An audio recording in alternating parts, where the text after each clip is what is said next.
તમે બધું બનાવી લ્યો? હા કંકુ, મારા ભાઈને બધું જ જમવાનું બનાવતા આવડે છે. મારો ભાઈ હોટલ મેનેજમેન્ટનો કોર્સ કરી રહ્યો છે અને એટલા જ માટે એને આ બધું જ નોલેજ છે. શું બનાવવું, કેવી રીતે બનાવવું થી માંડીને કેવી રીતે સર્વ કરવું એ બધું જ એને આવડે છે. ઇન્ડિયન, ઇટાલિયન, ચાઇનીઝ, જેપનીઝ બધી જ પ્રકારના ઓલ ટાઈપ ઓફ કોન્ટિનેન્ટલ એને બનાવતા આવડે છે.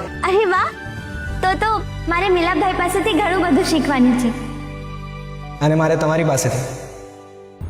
બાય ધ વે, તમે શેફ છો? ના હું એવું બધી નથી. હું તો ઘરગથ્થુ જ બનાવું છું, તમારા જેવું નહીં અઘરું. ના તો પણ તમે બધું કેટલું સરસ રીતે મેનેજ કરી લ્યો છો હા દીદી. અને શીરો એટલો સુપર બનાવ્યો છે એમણે. સોરી બટ હું તમને દીદી કહું તો ચાલશે? હાસ તો એમાં કંઈ પૂછવાનું હોય? અને તમન્ના ભાભીના ભાઈ એટલે મારા પણ ભાઈ.